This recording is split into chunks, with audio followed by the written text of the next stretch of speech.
Welcome back, everybody, to the PGA DFS Pick Show. I am your host, as always, John McKnight. You can find me on socials at JohnCool19, here for Fantasy Sports Insight, talking DraftKings daily fantasy golf for the Sanderson Farms Championship. Just a quick recap, Ryder Cup, very exciting to watch over the weekend. Team Europe was just too good. I kind of predicted that in advance. I thought Victor Hovland and Rory would run all over them, and that's exactly what happened. So had some great lineups there. Didn't quite put all the pieces together, but on DFS, but still had a profitable week. Jumping into the Sanderson Farms now. This is played at the Country Club of Jackson in Jackson, Mississippi, par 72, about 7,400 yards, Bermuda grass greens. One of our subscribers in the FSi chat, Frank Bonvie, he has lives in the area and is giving me news. He says expect very dry conditions. It has been drought-like over the past couple months in the Jackson area. So certainly expect fast and firm. Typically, the greens here are lightning fast already, but they've kind of varied from softer conditions to firmer, and we're expecting now much firmer conditions for the fairways as well as greens this week. Doesn't look like too much of weather concerns going on, maybe some winds on Saturday, but probably less affecting classic tournaments for round 1 and 2. But pay attention to that as the week goes on in case things do change. The course itself, again, very firm of greens. It is much better to be long off the tee here, really kind of a bomb and gouge type course.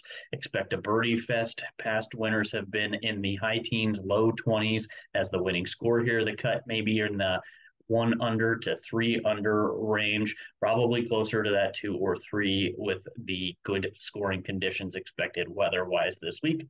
There are some narrow fairways, but the rough is non-penal here, so certainly just being able to bomb it down there and figure it out from your approach shot, fairway or not, seems to be the strategy to go with here.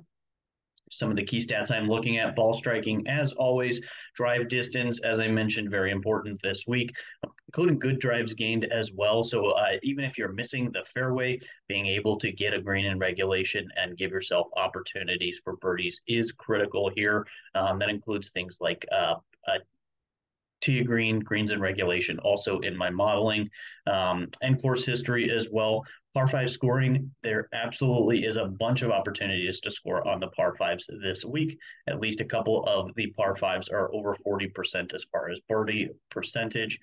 So including that as well, you can put birdie or better into your modeling as well.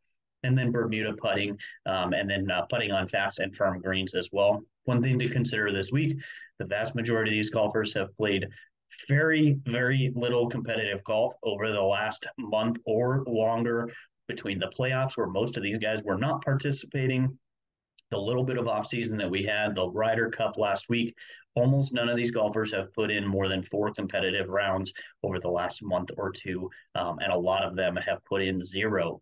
So certainly don't worry about form nearly as much. All of these guys are not in the form they will be in mid-season as far as playing week to week, including in your stat modeling. If you're looking at the last 36 rounds or 24 rounds, you might be looking back to like April rounds. That seems kind of silly to me, not to be comparing guys at their last 24 rounds. I'm going more like last 6 months, last 12 months in a lot of these, kind of getting a long-term picture for my stat modeling. So that's what I'm working with this week. Jumping into my favorite golfers, starting near the top here, that's Steven Jaeger. Before I get into him, obviously Oberg being the highest priced golfer, he's coming over from playing the Ryder Cup. I believe the only golfer in the field who did play this past weekend. He's an excellent golfer. He's going to play a bunch this fall swing season. Expect him to be highly owned, and also very popular, as well as very popular the rest of the season. I think he's a really, really good young golfer, but I have concerns about him coming back overseas. I'm guessing all of those golfers were partying pretty hard. Maybe he wasn't partying as much as Shane Lowry, and Ty Hatton, but certainly he tore it up quite a bit as well. So I don't know if there's going to be some hangover for Ludwig Oberg. So watch out for him. Instead, I'm going with the second highest priced golfer here. That's Steven Jaeger. He's made 13 cuts in a row on tour. He's just at 10-4 on DraftKings. I think that makes him viable as a cash option in your lineups, as your first cash guy in your lineups. He's at 16 to 1 outright to win. I think that's very, very plausible here. The course history for him, he has made 4 out of 5 cuts, 30th last year and 26th the year before that.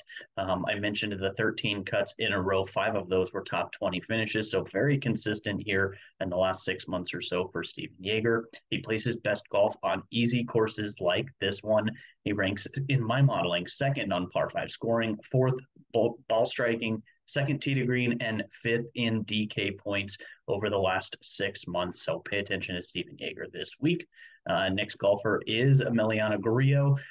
He is 25 to 1 outright to win and 10,100 on DraftKings. Not so much for me, a cash option, a little more of a GPP play. He can be at least less consistent than Stephen Jaeger, although he did pull out a win back in June of last year.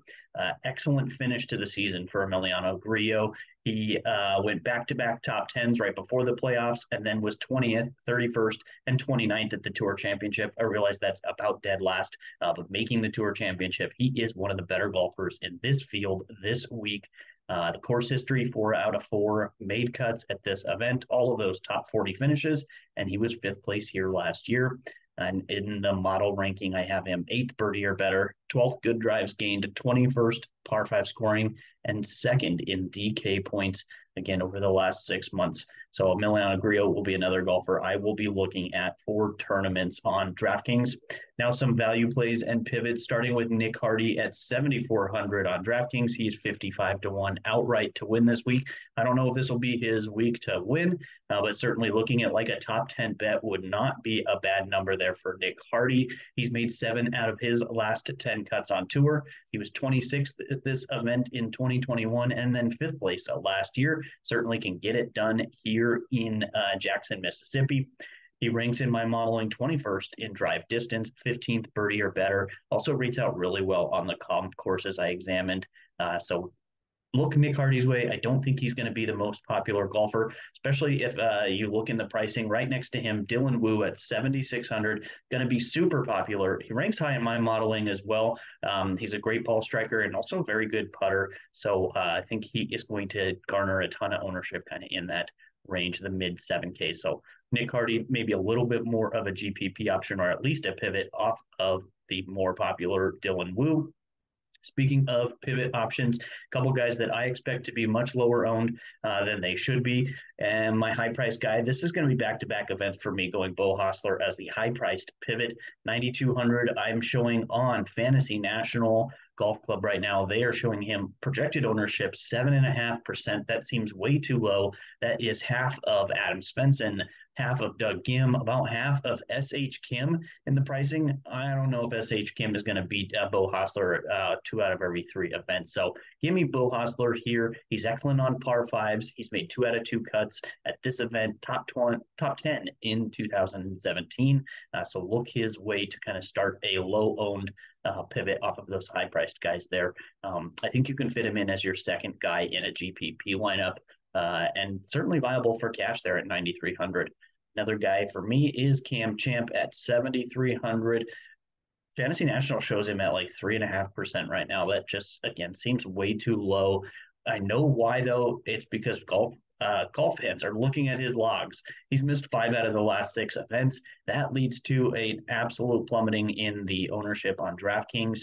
But a couple things I like about him. First of all, course history. He's played this event twice, finished 1st and 28th in those 2 appearances. He's an elite driver of the ball, very, very long distance, great greens in regulation, and also par 5 scoring.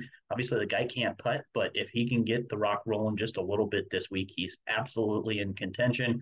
At 7,300, I think he gives you a great, a unique build if you slip him into your lineups, especially if he stays at 3%, although I expect that to come up just a little bit. But again, you're going to get a much better leverage on the field, taking him at 3 to 5% versus a couple other guys in that range, particularly maybe Nick Hardy or Dylan Wu, like I mentioned before. So that is going to do it for this week's show. I appreciate you watching.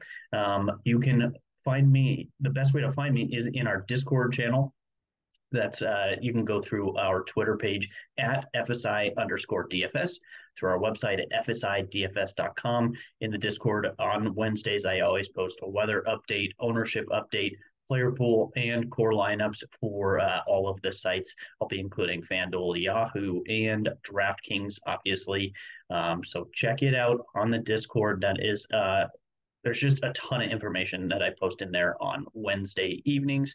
If you've got any questions for this video, don't hesitate to post them here on YouTube. Don't forget to like and subscribe, and good luck this week. Hope you find some green screens.